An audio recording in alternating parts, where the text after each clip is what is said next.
You must be the expert because you do science. I do science because I am a potato. Science time with Emma. Bling! And that's all of the items that keep out spawns in 2026 Valheim. The fermenter, Gulder table, oven, the ward, the stone portal, the normal portal, ash bed, dragon bed, normal bed, spinning wheel, smelter, shield generator, the sconce, the standing torch, red, green and blue, the normal wood standing torch, campfire, hilder fire, standing braziers both colors, the hanging brazier, a blast furnace, kiln, hearth, bonfire, artisan table, forge, workbench, stone cutter, windmill, item refinery. And that's all of the items that keep out spawns in 2026 Valheim. If on your map in the Mistlands you have like a really black spot, those are spots where there is gonna be less or no mist.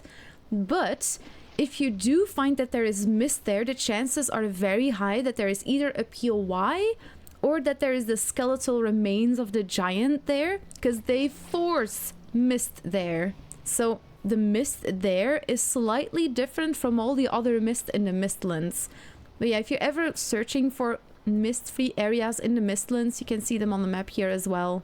Go for like the really dark black areas on your map in the Mistlands. And if you do still find mist there, chances are very high that some POI is forcing the mist there. Which is always good to know too, right? So it doesn't really feel like if it matters if the creature is facing you or not. So using silver arrows for that first shot for sniping definitely seems like interesting in the Ashlands. If you're bringing frost arrows with you, just bring some silver arrows with you too. Initial shot with spirit damage, the ticking down, or like the ticks that you get then is like 14 damage every second. That's a lot. And then you can use frost arrows again. You can just put both of them on your hotbar. There it is. There.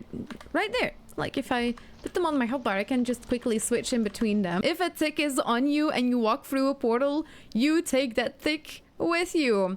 Little random factoid of the day. That's the only creature in the whole of Valheim that you can... Well, that can portal. And only when they're attached to you. So the moment that they are latched off you, they will no longer portal together with you. But yeah, as long as they are on you, they portal with you. You can take them home. Ooh, maybe you can like deliberately take them home and then like tame them in your base. And by taming, I mean locking them up, of course. Just like I did with the neck right here. And that's why I always have to sneak when I go to bed. Because I keep on taming wild creatures as if that shouldn't be an option. But they're my pets. I mean... Do it again. Yeah, no, even though I'm on fire... Even if I'm on fire, the vulture still goes after me. It's not like the torch. Ouch! Hey, I'm holding a torch, sir. Yes. You know where you should be. Not in my face. I'm gonna hit you with my torch. Yeah, I thought so. You should leave me alone or I'm gonna smack you in the face with this torch. And you know what happens? Those feathers are not gonna like it. Oh. Some saving happening. Okay, no, but if you are on fire... That does not keep the vultures at a distance. The other fire options are. But being on fire yourself does not count. Good question though. It really seems like the icon on top of their head is a lot more important if they have noticed you or not than if they are facing you or not. So the damage numbers seem to be quite similar to each other if it was facing me or not. Look how fast it goes. Really, really quickly. You can see how far it goes, how fast it goes. And if I were to reset all my skills again, You can see how long it takes before you string your bow completely. So that is something that has to do with level specifically. It does seem like the higher your bow skill, also the more damage that you do. Because we were doing like 30 damage now with the bow. When my skills were put to 0, if I fully strung my bow, I was not doing 40 damage. And now we're doing like 40 damage. I think the maximum earlier was like 23. So your damage definitely also grows even if you don't fully string your bow. So that's definitely interesting. It is better to fully string your bow, but the amount of levels that you have will also play. So if your skill is very high and you don't completely string your bow, it's not gonna have as much of an effect on you as when your skill is still very low. And this one does 1.5, so yeah, they do stack with each other. If you use poison arrows with the Draugr Fang, definitely stacks. Look at that. 6.8. That is quite a nice amount of damage to deal to a creature passively like that. So the poison damage from the poison arrows and the Draugr Fang does seem to stack with each other. Very nice. Now I'm just hitting one structure. When I'm standing here, you can see that there's some sparks coming from down here too. I'm actually hitting the floor as well. So sneaky of Valheim. Look at those sparks. You get sparks right here and you get sparks down here. And that's what the difference is. I was wrong about this for a while, by the way. So if I have spread wrong information, I'm so sorry. I'm just learning along with this as well. But if you want to do damage, higher damage numbers with your pickaxe, standing on top of it indeed does make a difference, because you're only hitting the structure right below you instead of also hitting solid ground. That is not gonna give you a damage number like that number you see floating around. You don't get that if you hit the floor. You can see the sparks though, but you can't see the damage number, and that's what got me confused. And that's why you do different amounts of damages. We do get a bet to spawn, even though I'm still within the 20 meters, since the campfire has a cylindrical anti-spawning, so it's basically like a giant ball. Though that edge that you have, you do seem to need to be quite, like, it's the line is not gonna be immediately cut off. The line is much further down than I thought it was. Very interesting. Yeah, campfire is definitely scoring points. Very nice. You just need to keep it in mind that it is cylindrical and anti-spawning. Not cylindrical, it is spherical and anti-spawning.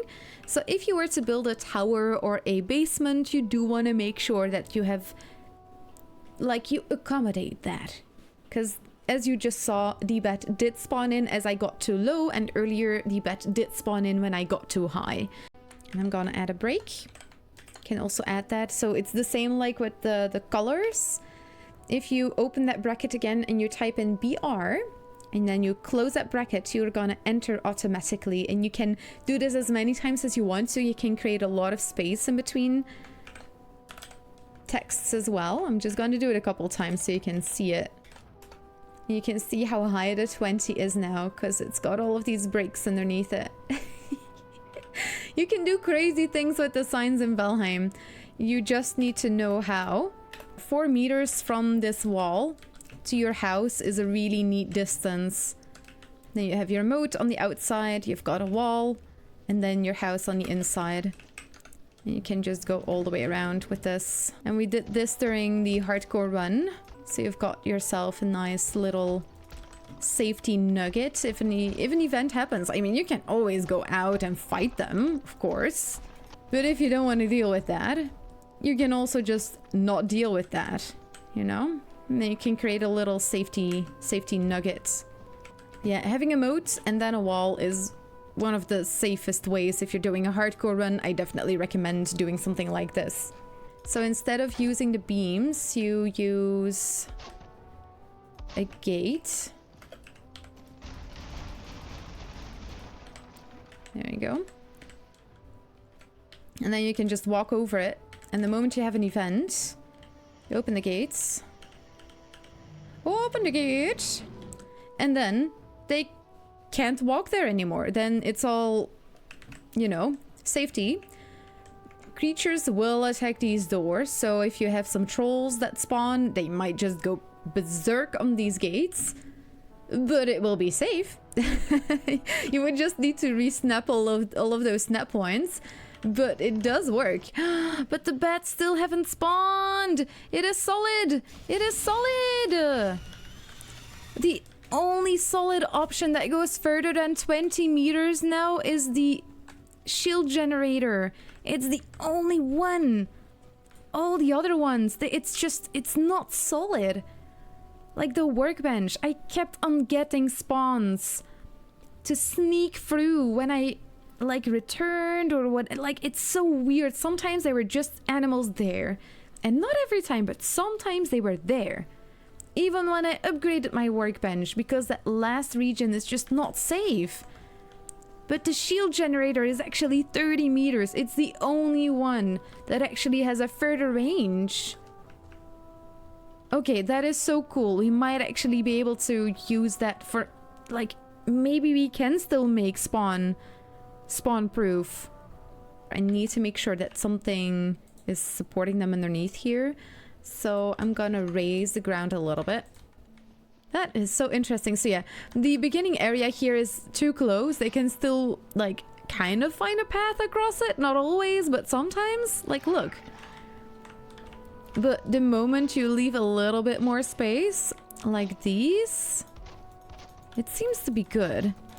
So even though this one is a little bit further from each other, it does not need to be that far from each other. You can see that there's a little bit of a difference there. And I mean, these are the gates. You can still open this up, and then they're not gonna path towards you at all.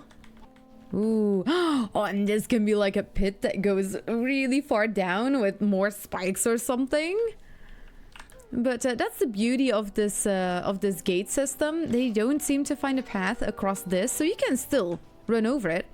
Whee! Oh, they can't get across this if it's only one row.